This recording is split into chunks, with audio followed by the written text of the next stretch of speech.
ஆண்டவருடைய நாமம் மகிம்படுவதாக. உங்கள் யாவருக்கும் ஆண்டவராகிய இயேசு கிறிஸ்துவின் நாமத்தினாலே என் அன்பின் வாழ்த்துக்களை சொல்லிக்கொள்ள ஆசைப்படுகிறேன். எனக்கு அருமையானவர்களே, இந்த நாளில் கூட ஆண்டவருடைய நாமத்துக்கு மகிமையாக நல்லது ஒரு பாடத்தை கற்றுக்கொள்ள பிதாவாகிய தேவன் நமக்கு உதவி செய்வாராக. இந்த நாளில் கூட சேஷதமாக தேவன் நம்பின மனிதர்கள் யார்,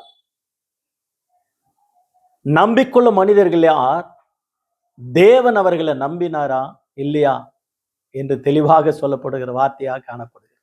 ஆகவே எனக்கு அருமையான கர்த்தருடைய பிள்ளை, நம்முடைய வாழ்க்கையில தேவன் நம்பின மனிதர்கள் யார், தேவனுக்கு நம்பிக்கையான மனிதர்கள் யார்? ரொம்ப அற்புதமான ஒரு பாடம் இது. இந்த உலகத்துல மனிதர்கள் தேவனை நம்புகிறார்கள், தேவன் மனிதனை நம்புகிறாரா என்றுதான் கேள்வியாக இருக்கிறது. மனிதர்கள் மனிதர்களை நம்புகிறார்கள், மனிதர்கள் தேவனை நம்புகிறார்கள், தேவன் மனிதனை நம்புகிறார். ஆச்சரியமான காரியமா இருக்கிறது. மனிதர்களை நம்புகிறார் என்றால் மிகவும் ஆச்சரியமா இருக்கிறது. ஏனென்றால் நம்பிக்கையில்லாத மனிதர்கள், தேசத்துல உண்மை இல்லை, தேசத்துல நம்பிக்கொள்வர்கள் இல்லை, குடியிருக்கும் தேசத்துல நம்பிக்கொள்வர்கள் இல்லை, நாம் வசிக்கிற தேசத்திலும் நம்பிக்கொள்வர்கள் இல்லை, நம்பிக்கற்ற மனிதர்கள் தான் இந்த உலகத்துல அனுதினமும் நான் காண்கிறோம், பார்க்கிறோம். அவங்களோடு கூட நம்ம எப்படியோ நல்லவர்களை போல நாமும் நடிக்கிறோம், அவர்களும் நல்லவர்களை போல நடிக்கிறவர்களா காணப்படுகிறத நான் பார்க்கிறோம். எனக்கு அருமையானவர்களே, தேவனை தேடுகிற மனிதர்கள், தேவனை நம்புகிற மனிதர்கள் உலகத்துல ஏராளம், கோடி கோடியானவர்கள். பட் தேவன் மனிதனை நம்புகிறார் என்றால் அந்த மனிதர்கள் எப்படி இருப்பார்கள், எப்படி இருக்க வேண்டும் என்பது குறித்து ஆண்டவர் எதிர்பார்ப்பார். நாம் ஒரு மனிதனை நம்ப வேண்டுமானால் அந்த மனிதனுடைய கேரக்டர்ஸ், அவனுடைய குணலட்சணங்கள், அவனுடைய நற்பண்புகள், நற்குணங்கள், நற்கிரிகள், இவைகள் எல்லாவற்றையும் சோதித்து பார்த்துதான் அந்த மனிதனை நம்ம நம்புகிறோம். ஃப்ரெண்ட்ஷிப் வைக்கிறோம், உறவு வைத்துக் கொள்கிறோம், நண்பர்களாக நம்ம பழகி கொள்கிறோம். ஆனால் தேவன் மனிதனை நம்புவாரானால் மனிதனிடத்தில் எதிர்பார்க்கிற காரியங்கள் என்ன என்பது குறித்து பைபிள் நமக்கு அழகாக எடுத்துரைக்கிறத பார்க்கிறோம். சங்கீதம் புஸ்தகம் 101 சங்கீதம் 6 வசனத்தை கவனிப்போம். சங்கீதம் 101 சங்கீதம் வசனம் 6 வசனம். தேசத்தில் உண்மையுள்ளவர்கள் என்னோட வாசம் பண்ணும்படி என் கண்கள் அவர்கள் மேல் நோக்கமா இருக்கும். உத்தமமான வழியில நடக்கிறவன் என்னை சேவிப்பான். தேசத்துல உண்மை உள்ளவர்கள் என்னோடு கூட வாசம் பண்ணுவாங்க. இந்த சங்கீதக்காரன் சொல்லுகிறார். ஆனா இந்த வார்த்தை மூலமாக ஆண்டவர் நம்மோடு கூட பேசுகிறார். தேசத்துல உண்மை, குடும்பத்துல உண்மை, வேலை ஸ்தலத்துல உண்மை, வாழ்க்கையில உண்மை, கடவுளுடைய காரியங்களில் உண்மை, தேவனுக்காக உண்மையா வாழ்கிற மனிதர்கள் உண்மை எதிர்பார்க்கிறா, அந்த மனிதன் என்னோடு கூட இருப்பான். ஓசையா 4 அதிகாரத்துல வாசிக்கிற 1, 2, 3 ஆகிய வசனங்களில தேசத்துல உண்மை இல்லை, ஜனங்கள் வலிவு போனார்கள், பொய் பேசுகிறார்கள், திருடுகிறார்கள், உபச்சாரம் செய்கிறார்கள், தேவனுக்கு விரோதமான அருவருப்பு காரியங்களில ஈடுபட்டு தங்களை கெடுத்துக் கொள்கிறார்கள். தேசத்திலே உண்மை இல்லையா? அற்புதமான ஒரு வார்த்தை சங்கீதக்காரன் சொல்லுகிறத நான் பார்க்கிறோம். மனிதர்கள் மனிதர்களை நம்புகிறார்கள், தேவன் மனிதர்களை நம்புகிறார். அந்த நம்பிக்கை அற்றவர்களாக ஒரு கூட்டம் இருக்கிறத பார்க்கிறோம். எந்த கூட்டம் பாருங்களேன். சங்கீதம் 14 சங்கீதம், சங்கீதம் 53 சங்கீதம், இந்த 2 சங்கீதமே ஒரே காரியத்தை தான் உணர்த்துகிற சங்கீதமா காணப்படுகிறது. அந்த சங்கீதங்களில 14 சங்கீதம், 53 சங்கீதம் 14, 2, 3 ஆகிய வசனங்களை வாசிக்கிற பாருங்க. தேவனை தேடுகிறவன் உணர்வு உள்ளவன் உண்டோ என்று பார்க்க கர்த்தர் பரலோகத்திலிருந்து மனுபுத்திரரை கண்ணோக்கினார். அவர்கள் எல்லாரும் வழி விலகி ஏகமாய் கெட்டு போனார்கள். நன்மை செய்கிறவன் இல்லை, ஒருவனாகிலும் இல்லை. தேவனை தேடுகிறவன் இல்லை, தேவனை நம்புகிறவன் இல்லை. தேவன் மேல் நம்பிக்கை உள்ளவனாகிய ஆண்டவர் எதிர்பார்க்கிறார் இல்லை என்றுதான் ஆண்டவர் ஆச்சரியப்படுகிறது பார்க்கிறோம். உண்மையுள்ளவர்கள் தேசத்தில் உண்டா, குடும்பத்தில் உண்டா, உங்க வாழ்க்கையில உண்டா? இந்த உலகம் எந்த அளவில் இருக்கிறதோ உங்களுக்கே தெரியும் நன்றாக. ஆகவே தேவன் நம்பின மனிதன் நீங்களா இருப்பீங்களா அல்லது நானா இருப்பனா? நம்மாண்ட அப்படிப்பட்டதான குணலட்சணங்கள், ஆண்டவர் எதிர்பார்க்கிற குவாலிபிகேஷன், ஆண்டவர் எதிர்பார்க்கிற கேரக்டர்ஸ், ஆண்டவர் எதிர்பார்க்கிற குணலட்சணங்கள் நம்மிடத்துல உண்டா என்பது குறித்து இந்த செய்தியானது நம்மளை உணர்த்தி தேவனுக்காக உண்முழுவலாக வாழ வைக்கும் என்பது குறித்து மறந்துவிடக்கூடாது. தேவன் ஆபிரகாமை பார்த்தார். உலகத்தில் எல்லாரும் மனிதனும் பார்த்தார், ஆனா ஆபிரகாமை வித்தியாசமா பார்த்தார். ஆபிரகாமை என் சிநேகிதன் என்று சொன்னார். மனிதர்கள் ஆண்டவருக்கு சிநேகிதல் ஆக முடியுமா?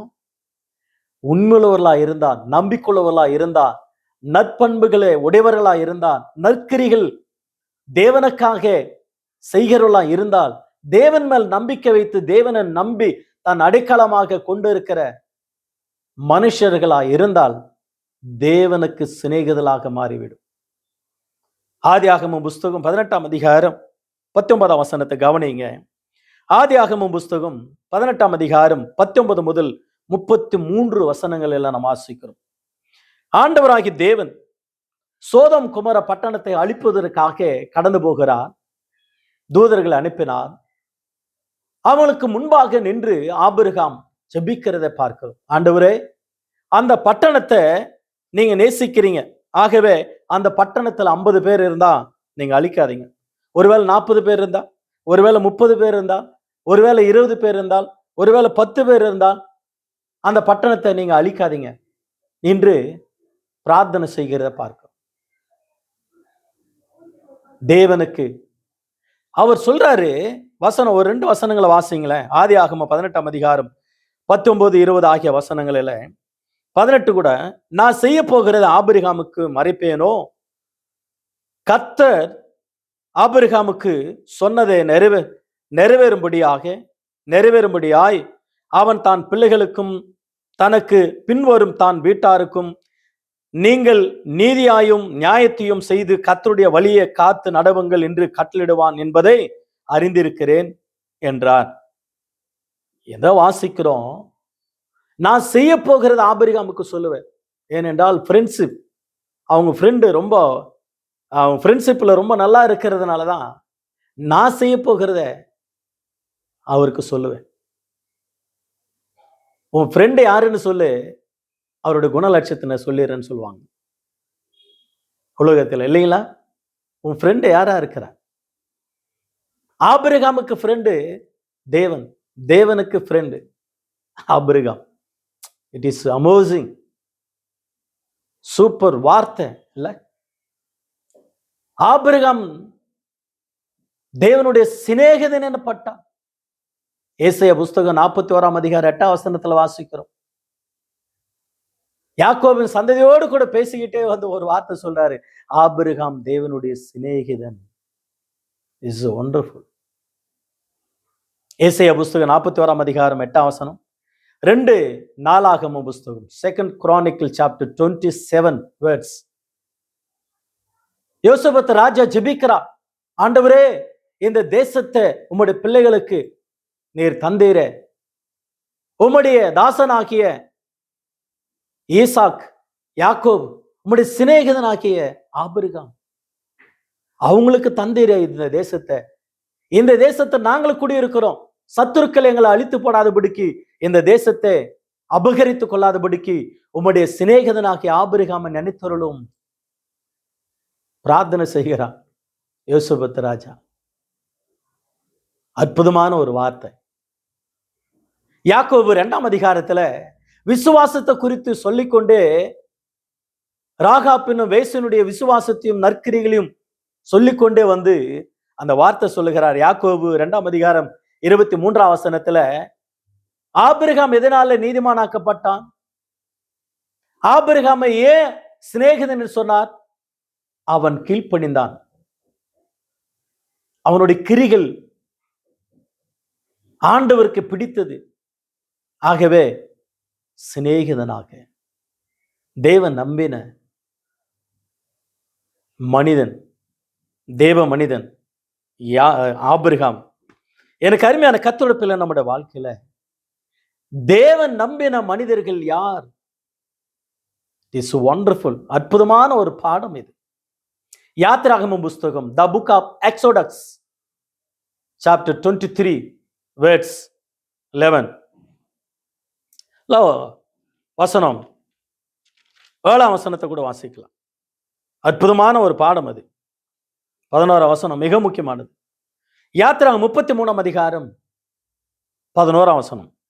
ஒருவன் தான் சிநேகிதரோடு பேசுவது போல கர்த்தர் மோசையோடு முகமுகமா பேசினார். பின்பு அவன் பாளையத்துக்கு திரும்பினான். நூனின் குமாரனாகிய யோசுவா என்னும் அவனுடைய பணிவிடைக்காரனாகிய வாலிபன் ஆசரிப்பு கூடாரத்தை விட்டு பிரியாது இருந்தான். 17ஆம் வசனத்துல கூட ஆசரிப்பு கூடாரத்தை விட்டு பிரியாது இருந்தான். ஆசரிப்பு கூடாரத்துக்கு போனான் மோசேயானவர், யோசுவாவானவர். சிநேகிதன் பேசுகிற வண்ணமாக எப்படி ஒரு சிநேகிதன் பேசுவாரோ அவ்வண்ணமாக மோசையோடு கூட 40 நாள் சீனா மலையில பேசினார்.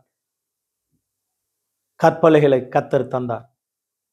கட்டளைகளை மோசேயை குறித்து இவ்வளோ அற்புதமாக பைபிள்ல it is wonderful leader. He is wonderful leader, good leader, good characters. அதுக்கு முன்னதாக இருந்த அவருடைய கேரக்டர்ஸ் வேற. எகிப்து தேசத்துல சகலக்கெல்லாம் வல்லவன், சகல வித்தியும் கற்றவர். ஒரு எகிப்தியனை அடிச்சு அடியில அப்படியே என்ன கராத்த கத்துந்தாரு தெரியல, அடிச்சு மண்ணுல அப்படியே புதைச்சிட்டாரு. எந்த அளவுல அவருடைய பலன் இருந்திருக்கும் பாருங்க. ஆனா 40 ஆண்டுகள் வனாந்தரத்தில் ஆடுகளை மேய்த்து அவருடைய குணலட்சணங்களை கற்றுக்கொண்டு அற்புதமாக ஆண்டவர் சாட்சி கொடுத்தார் பாருங்க. என்னாகமம் புஸ்தகம் 12ஆம் அதிகாரம், என்னாகமம் புஸ்தகம் 12ஆம் அதிகாரம் 7, 8 ஆகிய வசனங்கள். என் தாசன் ஆகிய மோசையோ அப்படிப்பட்டவன் அல்ல, என் வீட்டில் எங்கே உண்முள்ளவன் அவன். நான் அவனோடு மறைமுகமாக அல்ல, முகமுகமா பிரதட்சமாக பேசுகிறேன். அவன் கர்த்தரின் சாயலை காண்கிறான். இப்படி இருக்க நீங்கள் என் தாசனாகிய மோசேக்கு விரோதமாக பேச உங்களுக்கு பயமில்லாமல் போனது என்ன? 6ஆம் வசனத்துல அற்புதமா சொல்றார், பூமியில மிகுந்த சாந்த குணமுள்ள. 3ஆம் வசனம், மோசேயானவன் பூமியில் உள்ள சகல மனிதரிலும் மிகுந்த சாந்த குணமுள்ளவன். என்னாகமம் 12:3, 7, 8 3ஆம் வசனம் சாந்த குணமுள்ளவனா? கொலகாரன். அது மாறினது. இன்னைக்கு அநேகர் கிறிஸ்தவர்கள் கூட பாருங்க, அவங்களுடைய பாவ பழக்க வழக்கங்கள் ரட்சிக்கப்படுவதற்கு முன்னதாக திருடனாக, பொய்க்காரனாக, கொலைக்காரனாக, ஏமாற்றுக்காரனாக இன்றைக்கும் ரட்சிக்கப்பட்டு புதிய மனிதர்களாக அவங்கள கேரட் மாறிடுச்சு, அவங்க நடக்க மாறிடுச்சு, அவங்க பார்வை மாறிடுச்சு, அவங்க செயல் மாறிடுச்சு, அவங்க ரூட்டே மாறிடுச்சு. ஆனா யாரோ ஒரு சிலர் மாறினது போல நடிக்கிறான். பாவத்துல இன்னும் பொய்ய விடல, உபச்சாரத்தை விடல, பீடியை விடல, சிகரெட்டை விடல, சாராய் விடல, திருடுத்தனத்தை விடல, பொய் பேசுறதை விடல, தந்திரமா நடந்து மற்றவங்களை ஏமாற்றுகிற காரியத்தை இன்னும் சிலர் விடவில்லை. நிறைய பேர் அல்ல, ஒரு சிலர். அப்படி விடாததுனால்தான் உண்மையானவர்களுக்கும் கெட்ட பேராகவே காணப்படுகிறது. எனக்கு அருமையான கத்தொடுப்பில் நம்முடைய வாழ்க்கையில அதை மாற்றிக்கொள்வதற்காக தான் அனுது நம்ம ஜெபிக்கிறோம், பைபிள் படிக்கிறோம், சபைக்கு வருகிறோம், ஆண்டவரை நோக்கி பார்க்கிறோம். ஆண்டவரே உம்முடைய சிநேகிதனாக என்னை மாற்றிக்கொள்ளும். ஆபிரகாமை போல, மோசையை போல, ஒரு ஈசாக்கை போல, யாக்கோபை போல. ஆண்டவரே ஸ்தோத்திரம். ஒரு எலியாவை போல, ஒரு எலிசாவை போல, ஒரு தீமோத்தேயை போல, ஒரு தீத்தோ போல, ஒரு தாவீதை போல, ஒரு தானியேலை போல, சாலமோனை போல, ஒரு தீத்தோ போல, எப்பாப்ராவுத்த தீத்தோ போல, நேக பரிசுத்தவான்களை போல, எஸ்தரை போல, அருமையான ஜெபிக்கிற தெபரால போல, எஸ்தரை போல, ஒரு அபிகாயை போல, ஒரு நகோமே போல, ஒரு ரூத்த போல அற்புதமாக, ஒரு மரியாதை போல, மார்த்தால போல, மகதலேனா மரியாதை போல என்னை மாற்றுங்கப்பா. பைபிள சாட்சியா வாழ்ந்த பரிசுத்தவான்களை போல, உம்மை நம்பினவர்களை போல, நீர் அவர்களை நம்பினது போல என்னை நம்புங்கப்பா. என் வாழ்க்கையை மாற்றுங்கப்பா இன்னும் ஒவ்வொரு நாளும் நம்ம செபிக்க வேண்டியது நம்முடைய கடமையா இருக்கிறது. தாவீதை பார்த்தா அப்போஸ்தலர் புஸ்தகம் 13ஆம் அதிகாரம் 22ஆம் வசனத்துல வாசிக்கிறோம், என் தாசனாகிய தாவீது என் இருதயத்துக்கு ஏற்றவன் சொன்னார். அவருடைய இருதயத்துக்கு ஏற்றவன். தாவீது சாதாரணமானவன் அல்ல, சகலக்கெல்லாம் வல்லவன். திருடர்களுக்கே லீடர் அவர்தான்.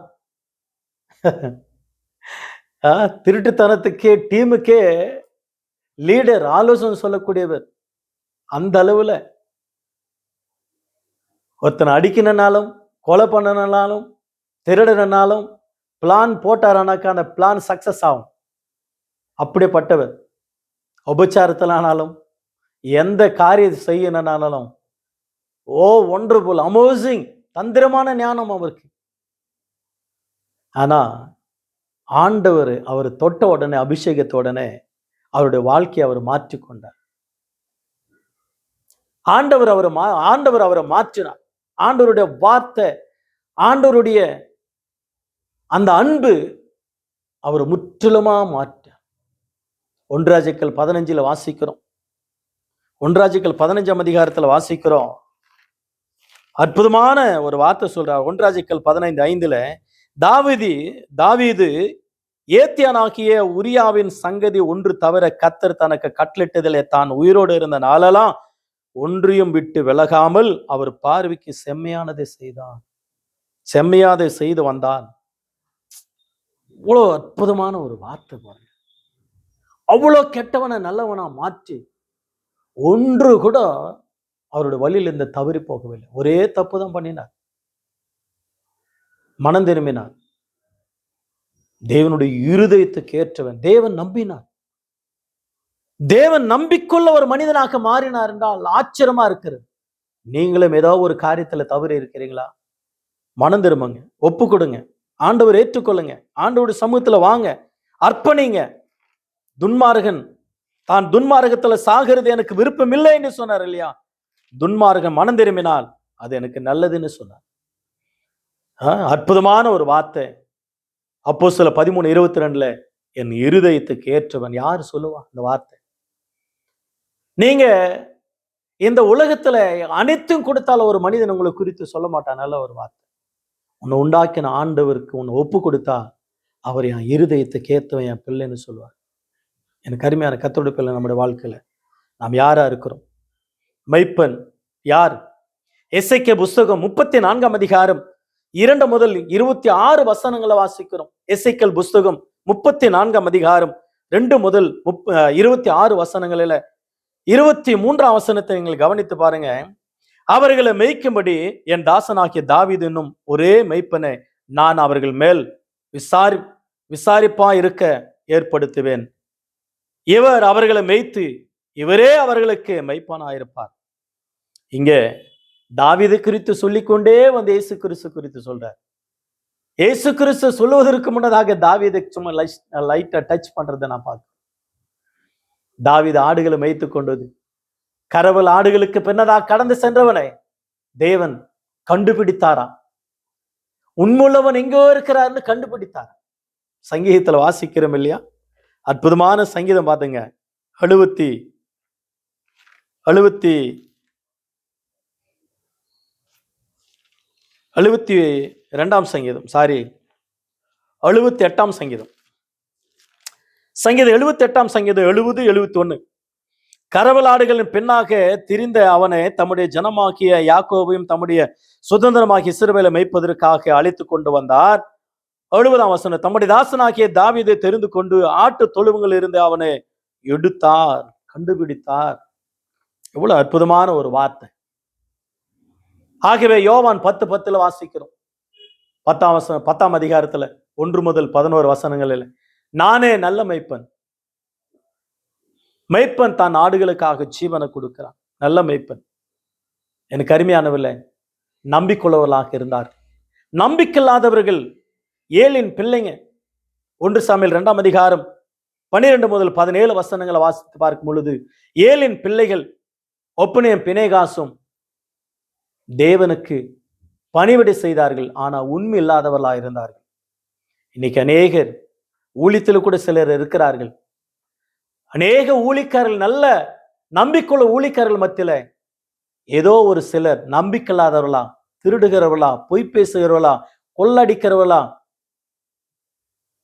கள்ள போதனை செய்து கல்லா பெட்டி நிரப்புகிற கூட்டம் சிலர் உண்டு. இந்த ஒப்புனையும் பினேகாசும் ஆண்டவருக்கு பிடிக்காதவர்கள், அருவருப்பானவர்கள். தேவன் அவர்களை வெறுத்து விட்டார். சாமுவேலை குறித்து பாருங்க, அற்புதமாக சாமுவேல் பக்தன். 1 சாமுவேல் 3ஆம் அதிகாரம் 1 முதல் 21 வசனங்களில் சாமுவேல் கர்த்தருக்காக பணிவிடை செய்தான். கர்த்தர் கூப்பிட்ட சத்தத்துக்கு கீழ்ப்படிந்து கடந்து சென்றார். கர்த்தருக்கு பிரியமாக, மனுஷனுக்கு பிரியமாக கர்த்தருக்கு கீழ்ப்படிந்து பணிவிடை செய்தார். கர்த்தருடைய சமூகத்துல நியாயம் விசாரித்து நியாயப்பிரமாணத்தின்படி விசுவாசம் உள்ளவராய் ஜனங்களை நீதியாக்க, உண்மையாக்க, உத்தமமாக்க நியாயம் விசாரித்தார். எனக்கு அருமையான கர்த்தருடைய பிள்ளை, நம்முடைய வாழ்க்கையில ஒரு சாமுவேலை போல, ஒரு தாவீதை போல, ஒரு ஆபிரகாமை போல, ஒரு தானியேலை போல, ஒரு தாவீதை போல, ஒரு ஷாத்ராக், மேஷாக், ஆபேத் நேகோ என்பவர்களைப் போல நம்பிக்கொள்ளவர்களாக வாழ கர்த்தர் நமக்கு உதவி செய்ய வல்லவரா இருக்கிற. வாழ ஒப்பு கொடுப்போம்.